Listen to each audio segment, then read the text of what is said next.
Wrestling Roundup on FreeFM, ArrowFM, and MPR. As always, I'm Grady, and live on Skype we got Josh. Howdy. We got some results from WrestleMania Backlash. We got to get through a little bit of fallout on Raw, and then we got some good news coming out of the Gold brand as well to hit up. But let's start off with WrestleMania Backlash. The pre-show match, we saw Sheamus issue an open challenge out to the roster. It was answered by none other than your boy Ricochet, who unfortunately did take the loss, but he seems to be sticking around for at least a program with Sheamus short term. It is what it is. Sheamus has no reason not to just steamroll over Ricochet right now. Yeah, I think that's definitely the way that it looks, like, he lost twice, he lost on Backlash. Ricochet's like trying to play a little comedy, steal his gear and stuff, but I think you're right. I think ultimately he's probably going to get run over pretty hard. As much as you love him, I don't think you just see Ricochet winning the US title, do you? Not really, no. But I guess someone that we did see potentially winning a championship, the opening match, the Raw Women's Championship on the line, Rhea Ripley defending against both Asuka and Charlotte, managing to keep a hold of her belt. The right decision. Yeah, the one that we were discussing, and we really hoped that's what they were going to do. Yeah. And, yeah, Asuka taking the fall here was the right call. Because that still sets up a potential match between Rhea and Charlotte to give Rhea her win back against Charlotte. Mm-hmm. This time as champion. And then Charlotte starting to butt heads with our two, yes, we have two authority figures involved in this storyline. We thought she might be in cahoots with Sonya, but yeah, it's starting to get a little itchy and scratchy there. So yeah, we'll have to see how that all plays out. But I definitely think DeVille is still more like on her side than not. Pierce is clearly the face in this whole situation. So I'm kind of interested in how that plays out for Charlotte. But, yeah, Rhea got her first successful title defense on a pay-per-view out of the way. So we don't have to worry about that. She's not going to Sasha Banks. Nope. And looking ahead, next month, I believe it is, Hell in a Cell. Interestingly, earlier than I believe it usually is. We see Rhea versus Charlotte being one-on-one at Hell in a Cell, not necessarily in the cell. I could see it being in the cell. Okay. But yeah, it is unusual for it to be taking place in June. It's usually an October event, which leads me to wonder what might be coming down the road for WWE as far as like October pay-per-views might be. Yeah. Could we legitimately see a legitimate return of Halloween Havoc? but not just for NXT like it was last year? Yeah, we don't quite know what's happening just because NXT seems to be riding that nostalgia sort of high for its takeovers now, because we know that the next NXT takeover is going to be in your house again. And so I guess while NXT is not touring, because usually they'd name their events after where they were, whether that was, NXT TakeOver Orlando, that was a really bad Q American City that I can't think of. Brooklyn, there we go, there are like 4 of them. At least while they're staying in the same location, they seem to be sticking with these classic pay-per-view themes. So I don't know if NXT has dibs on Halloween Havoc. I don't know, but Money in the Bank has moved from May to July, which is definitely plenty of time to start building Big E towards that. And we still have, and that still gives us 2 pay-per-views, like to almost time-wise to get there. Yeah, the shuffling of the schedule is a weird one, right? Because we shuffled this, I believe, when they announced it on Backlash, where they were like, Hell in a Cell's coming up. that was the first we'd sort of heard of it. So I'm not going to put it past them shuffling again, whether that's bumping Money in the Bank back further or whether that's just throwing around the plans a little bit. I think at the moment, if they're not selling tickets to an event, they can be a little more loosey-goosey with when these pay-per-views roll around. Yeah. And I guess that is also the other big question before we get back to Backlash as well, that when are we going to start seeing, as a regular, fans returning for maybe just pay-per-view events, or what? Because I believe that was the speculation about why Money in the Bank moved, so that they could have that potentially in front of a crowd in July. But we just don't quite know what the future holds, and we sort of got to play it by ear as we go along. Yeah. I think we definitely are. I think we're on the verge of seeing live crowds at all events, because states are starting to open back up over the next month or so. Mm-hmm. So, because I know mine is relaxing its mask mandates on the 2nd. So I think we're probably, honestly, I see SummerSlam. I think SummerSlam is when we start seeing crowds as a regular thing, not just special for WrestleMania or SummerSlam. But I think we start seeing regular crowds and the beginning of possibly touring as well. Yeah, it's some exciting times that we just sort of gotta see where everything ends up. What will the future look like in a month? We can't tell you. We can only sort of take a look at the performers and the storylines they're in and start predicting those. In terms of the business aspects, those are completely and utterly out of our hands, and WWE will decide to do what they're presumably is the best course of action for them. Just sticking with the women's division while we were talking about Backlash, we'll clear that off as well. Bianca Belair retaining against Bayley as we had hoped, and also with her first pay-per-view title defense locked in. Yeah, but it was an interesting way in which they did it, because Bianca was not exactly a face in the way she won the match. And it gives Bayley an out to continue the feud. Mm-hmm. Because technically neither of them could really beat the other. It took using her braided hair to gain leverage in a pinfall. Yeah, I could definitely see it. I think it for sure sets up continuing the feud. In terms of alignments and stuff like that, I think Bayley's working well as the heel and Bianca's working well as the face, so I don't know if they're going to do any sort of turny-worny kind of stuff there, but I think the feud will definitely continue onwards, possibly through to Hell in a Cell.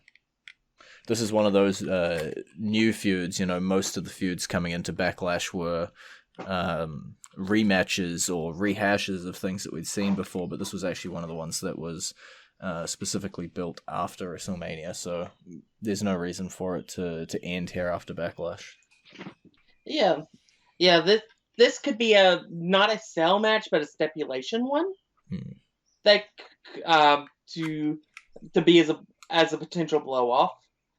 And then Bayley spins off, and we get to see her do her thing somewhere else, and we get to see Bianca bring on all challengers from the women's division.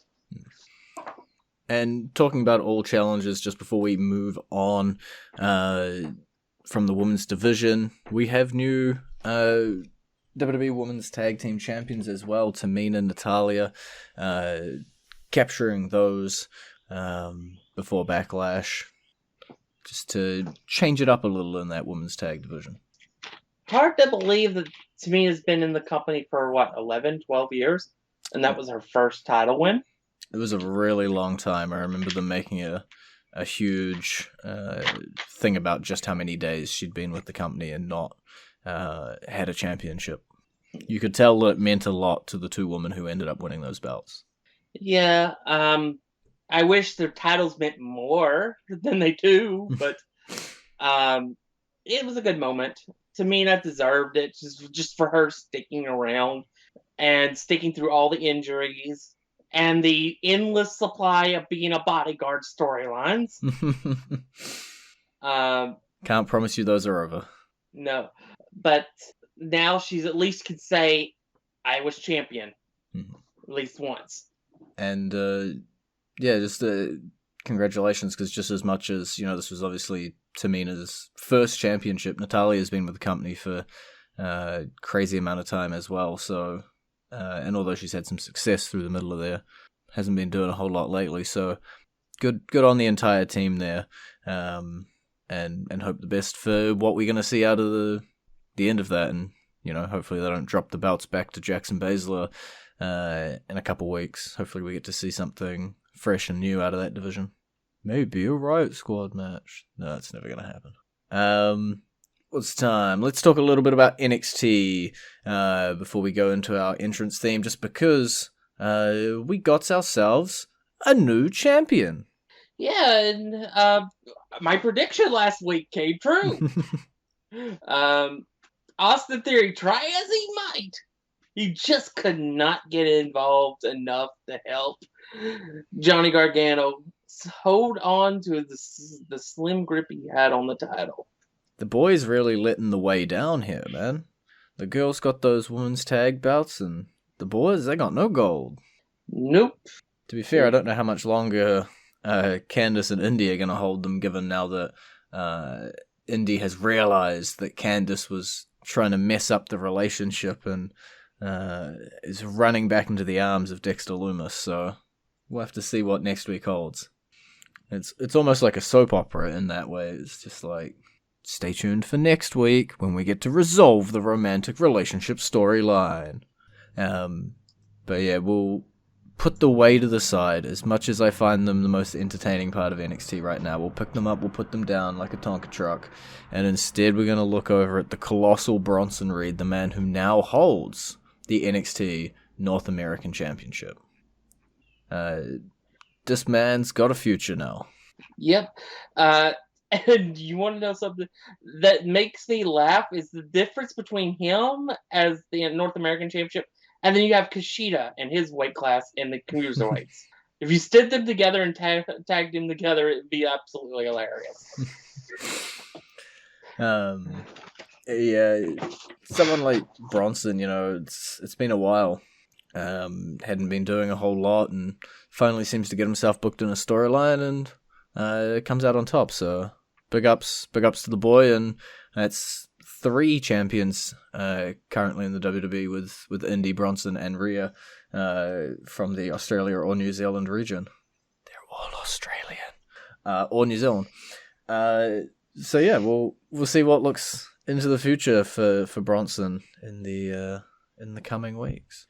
Yeah, but he also gets the honor of being the first non-American wrestler, first Australian to hold the North American Championship. There we go.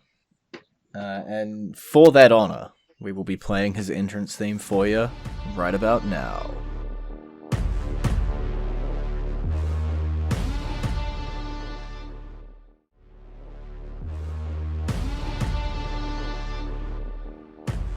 And you're back to Wrestling Roundup on FreeFM, ArrowFM, and MPR. I'm Grady, he's Josh. Let's take a look back at Backlash here, because as much as we were just talking about the brand new North American champion, we also got some brand new SmackDown Tag Team champions, finally.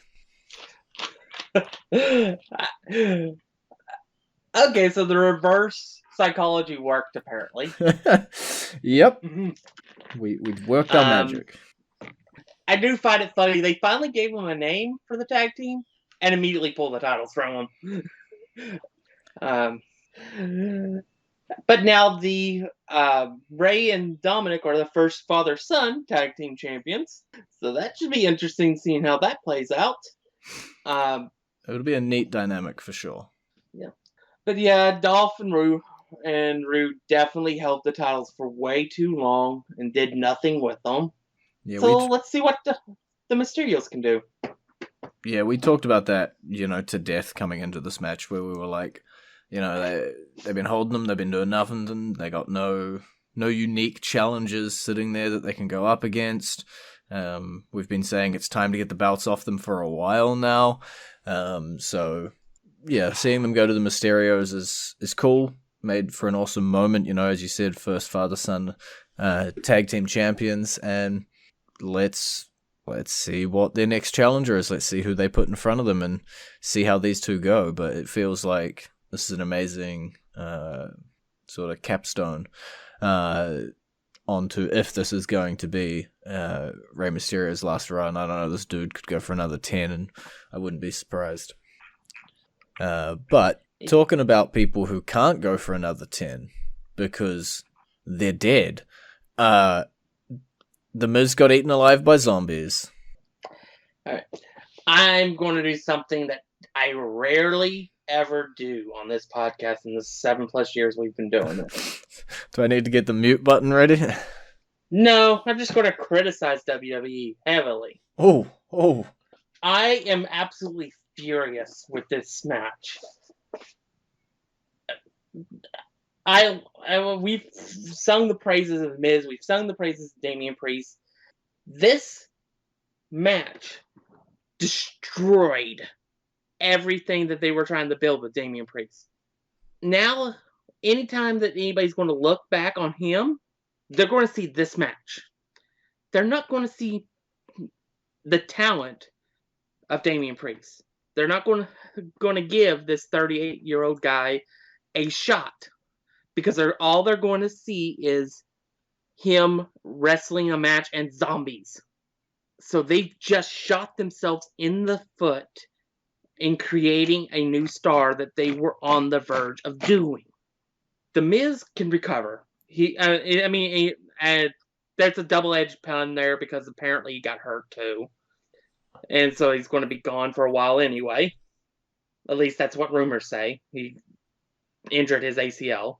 Please, Josh, I saw him get eaten by zombies. Yeah, so him being gone is fine. He can come back from this because he's a former champion.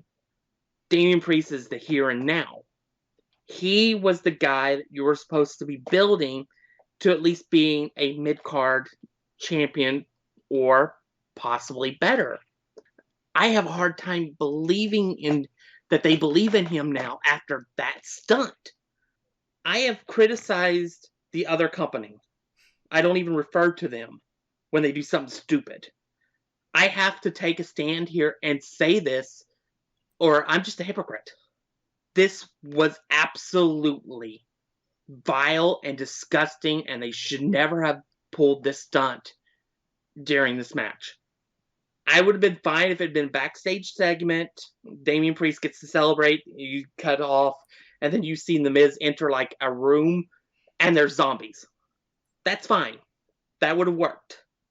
But to do it in this manner during the match with somebody you're trying to build as a superstar, I absolutely despise it. And with all that hate and vitriol thrown out, we're going to swiftly move on from that match, because you said everything that needs to be said about that one. And instead, we'll take a look at one of the two championships. I imagine we'll want to end it with Cesaro, so we're going to take a quick look at Bobby Lashley taking on Braun Strowman and Drew McIntyre, and successfully still holding on to his WWE Championship as we had hoped, as we had really, really expected. And then, moving on to Raw afterwards, Bobby Lashley puts out his little open challenge and ends up face-to-face with Kofi Kingston and almost loses his belt. Yeah, this would be interesting to see how the powerful Lashley reacts to the speedy Kofi Kingston. I have a feeling, though, I'm not going to like the direction they're going here. Because I have a bad feeling that a certain monster is coming back to WWE. Come on, we just talked about the zombies. No, it's worse. Considering he's a Paul Heyman guy. Oh, Michael McGillicuddy. No. If only. Curtis Axel was I have a great. bad feeling we're getting Lesnar versus Lashley. And the worst feeling for me is that it may result in Lesnar as champion again. You just put that into the universe. I'm going to blame you when that happens now. I'm not the first to come up with that, so you're the first to say it on this show with magical powers that makes things happen. I've really enjoyed Lashley. I really enjoyed MVP. I would absolutely love it if we do get Lashley versus Lesnar and Lashley kills Lesnar. But considering it's Lesnar, I don't see that happening. Yeah. Considering it's Lesnar and if he's coming back straight into a title shot, it'll be interesting. I don't think he'd come back into WWE to tell the story of, well, I lost to Lashley and just leave again. Yeah, I don't see it happening. I think if Lesnar comes back, he's going to win the belt. Yeah. Unless they pull the title from Lashley before the event, and then have them face off, and then you wouldn't know who would win. Yeah. But I enjoy Lashley, and I hope he holds the title for a few more months. And we'll see where they go from here. But it definitely looks like Kofi Kingston is definitely on his way to at least a title shot at some point in the next month. The question is, can he last longer than 7 seconds against Lashley? Because he didn't do that well against Lesnar. Yeah, we'll have to see. At the moment, Drew McIntyre also seems to not want to get out of the scene either, so could end up any sort of which way here. But looking forward for the matches between Lashley and Kingston that we'll surely get in the coming weeks.